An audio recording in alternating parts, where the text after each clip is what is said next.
कोई और अलग एनालिसिस आपकी? आप 1 मिनट मेरी बात सुनेंगे तब मैं पूरा बोलूंगा।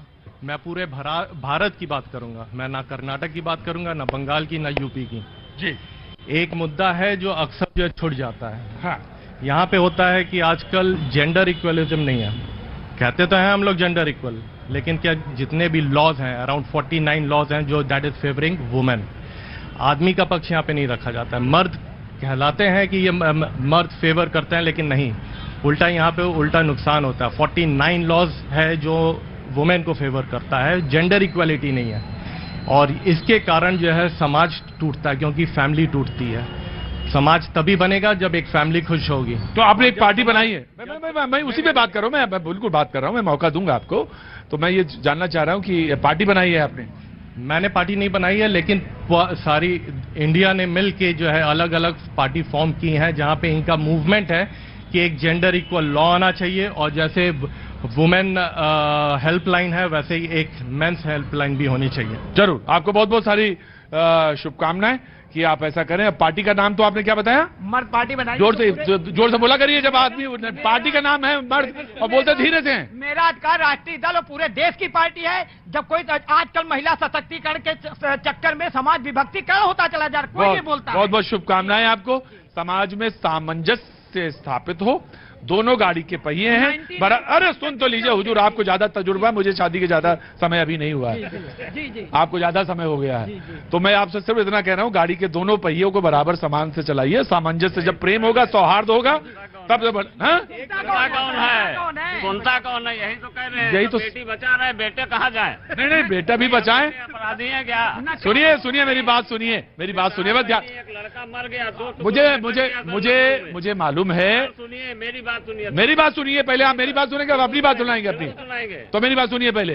कारण बताएं क्या है? ज्यादा बोलते हैं, कम बोला करिए जी, तभी तो दिक्कत होती है। जी जनाब, जो एनालिसिस हो रही है उसके हिसाब से मुताबिक यूपी का चुनाव, उन्होंने कहा कि जो गाड़ी जाती है, बीजेपी ने कहा दिल्ली की, वो लखनऊ से या यूपी से होके ही जाती है। बिल्कुल वास्तविकता एकदम सच्चाई है कि दिल्ली का रास्ता यूपी और बिहार से होके जाता है। हाँ। और शुरुआत पूर्वांचल से ही होती है, और पूर्वांचल के अंदर सुहेल ने भारतीय समाज पार्टी लाठी लेकर बैठी हुई है।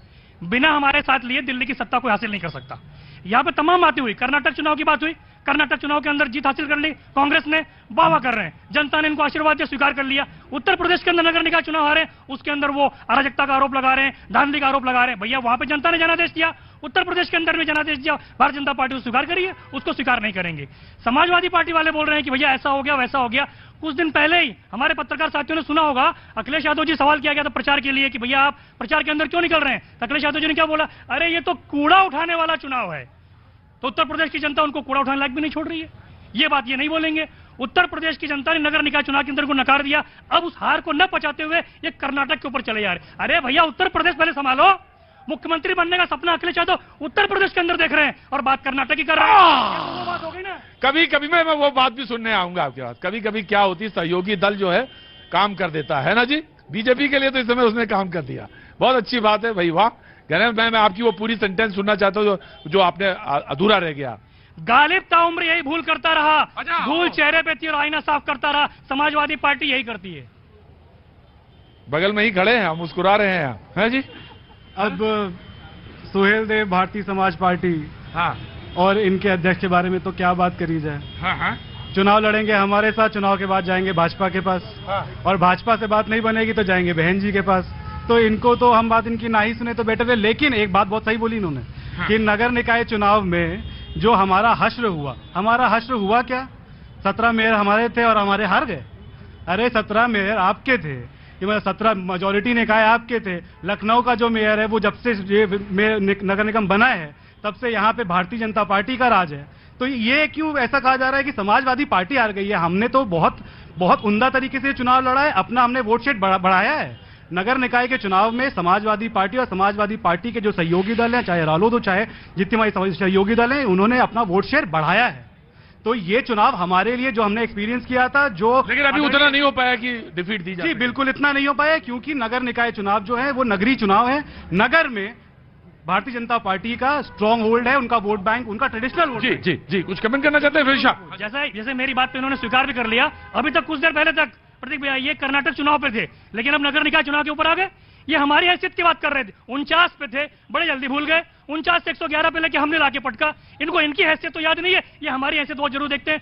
ये भारतीय जनता पार्टी से लड़ रहे हैं या सुहेल देव भारतीय समाज पार्टी से लड़ रहे हैं? पहले तो समाजवादी पार्टी सिस्टम को क्लियर करे, ये तो पहले बताएं तुझे। आपकी ओपिनियन निष्क्रिय है, उसको तो हमने वैसे ही निगलेक्ट कर दिया। हम आप पे कॉन्सेंट्रेट नहीं कर रहे, हमने तो इसीलिए कह रहे हैं कि आपकी लड़ाई बड़ी है, हमारी लड़ाई बड़ी है। इसीलिए तो अगर नगर निकाय चुनाव में हम हारे हैं तो ठीक है, लेकिन अगर हमें उसका रिजल्ट जो है उस पर बिल्कुल गौर करना चाहिए। पर लेकिन मुझे कांग्रेस के पास जाना चाहिए, वो चुनाव जीती है, बड़ा चुनाव जीती।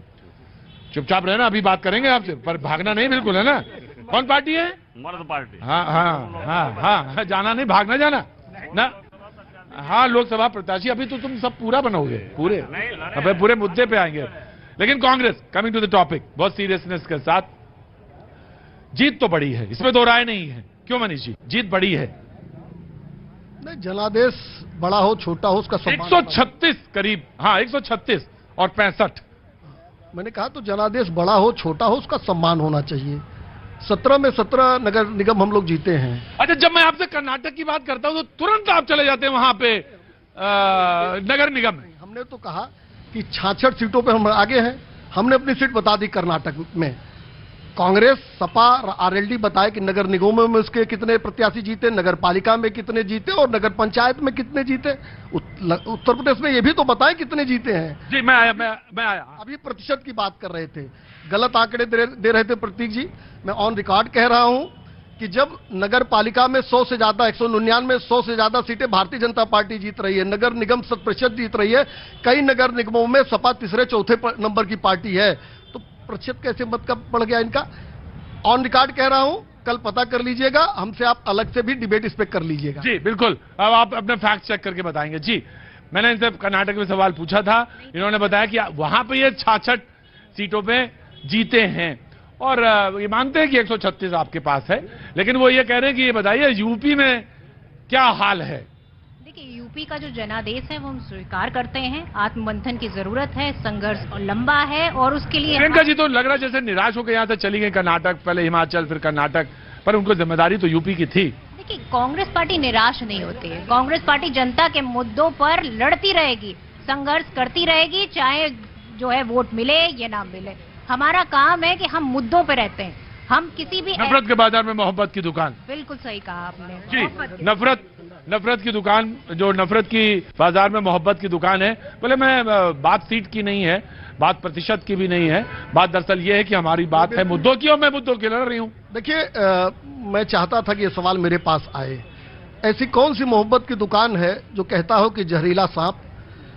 ऐसी कौन सी मोहब्बत की दुकान है जो ये कहता हो कि बैन संगठन था पीएफआई? ये तो सभी लोग जानते, तथ्यात्मक है। पीएफआई भी बैन करूंगा और बजरंग दल भी बैन करूंगा। तो ये जो झूठ का कारोबार है कांग्रेस चला रही है, उत्तर प्रदेश में तो उनका ये प्रोपेगेंडा ये फेल हो चुका है। कर्नाटक की जनता ने उनको वोट दिया है, उसको हम लोग अपने सरमाथे पर रखते हैं। लेकिन एक बात हम जरूर कहेंगे, 1952 में जनसंघ जब बनी तो कई इशू हम लोग लेकर चले थे, कभी हारे कभी जीते, हमने कभी इशू नहीं छोड़ा, 370 नहीं छोड़ा, तमाम इशूज को नहीं छोड़ा हमने। हम जो इशू लेकर आते उसको लड़ते रहते हैं और बजरंग बली के सम्मान के लिए, प्रभु राम के सम्मान के लिए अगर लड़ना पड़ा तो भारतीय जनता पार्टी लड़ती रहेगी। जी, अपने सम्मान की चिंता नहीं है, ग्राफ कहां से कहां चला जा रहा है उसकी चिंता नहीं है, ये भगवान का सम्मान जो है ये करेंगे। अरे भगवान का सम्मान तो यहाँ की जनता करती है, यहाँ की जनता विश्वास करती है, उसका क्या आप सम्मान बचाएंगे? अपना सम्मान बचाइए।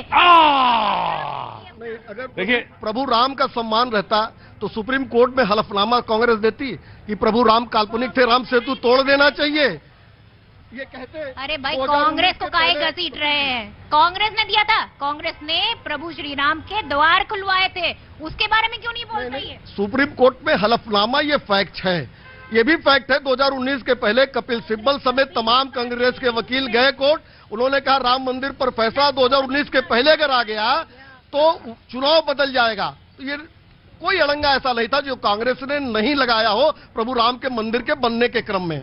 जी, देखिए, धर्म हमारे लिए आस्था का विषय है और भारतीय जनता पार्टी के लिए राजनीति का। और हम तो कहेंगे भारतीय जनता पार्टी इसी तरीके से मुगालते में रहे और इसी तरीके से चुनाव हारती रहे और वो नगर निगमों के चुनाव जीतती रहे और वो कहती रहे कि वो स्टेट गई तो कोई बात नहीं, नगर निगम का चुनाव हम जीते हैं तो 2024 के चुनाव में भी जो इनकी दशा होगी वो इनके सामने आएगी। देखिए, एक 24 का कुछ नक्शा समझ में आ रहा है? देखिए, बिल्कुल, अगर आप कर्नाटक की बात करिए तो लगभग उत्तर प्रदेश से आधा स्टेट है वो। भाई, वहां पे 224 सीटों पे चुनाव हुआ था, उत्तर प्रदेश के अंदर 403 विधानसभा सीटें हैं, तो लगभग आप 50% की एक स्टेट को हार के आए हो, उसके बाद यहां के नगर निगम से आप उसको डिफेंड करना चाहते हो, तो आप खुद को, मुझे लगता है, आप गलतफहमी में हो। दूसरी चीज, बहुत कुछ एनालिसिस और कुछ होता नहीं है, ये सब बातों के लिए अच्छा होता है। जैसे अभी हमारे पत्रकार मित्र कह रहे थे कि साहब ये एनालिसिस गलत हो गया, वो गलत हो गया। असल में सच्चाई है कि जनता की सेवा करोगे तो जनता का प्रेम मिलेगा, और जनता को जब गुमराह करते रहोगे तो जनता फिर वही कहेगी कि भूखे पेट भजन नहीं होता है। तो गुमराह कर रहे थे ये कह रहे हैं। देखिए, वो है ना, नाच नावा आंगन टेढ़ा। आरएलडी भी चुनाव लड़ रही थी, नगर निगमों के चुनाव, नगर पालिका के चुनाव, नगर पंचायत के चुनाव लड़ रही थी। अभी इन्होंने बड़ी हिकारत से कहा कि ये चुनाव, अरे भैया इनको बताइए कि जो 4 करोड़ 34 लाख वोट लोगों ने वोट दिया है नगर निगमों के चुनाव में, नगर पालिका के चुनाव में, यही लोकसभा में भी वोट देंगे, यही विधानसभा में भी देंगे। आप प्रतीक जी, जो लखनऊ की अगर मैं एग्जाम्पल दूं तो नगर निगम में 7-8 सीटें कवर होती हैं, 5 पूरी लखनऊ लोकसभा, मोहनलालगंज की मोहनलालगंज विधानसभा, बीकेटी और सरोजनी नगर, 8 विधानसभाओं का चुनाव एक तरह से आज संपन्न हुआ। अगर जी बिल्कुल बिल्कुल बिल्कुल, और वो बात अगर कुछ कैलकुलेशन की करें तो वो यही है कि चाहे वो नगर निगम का हो चुनाव, चाहे वो स्टेट का हो और चाहे वो लोकसभा का, वोटर वही है। और अब की से सच में ब्रेक है।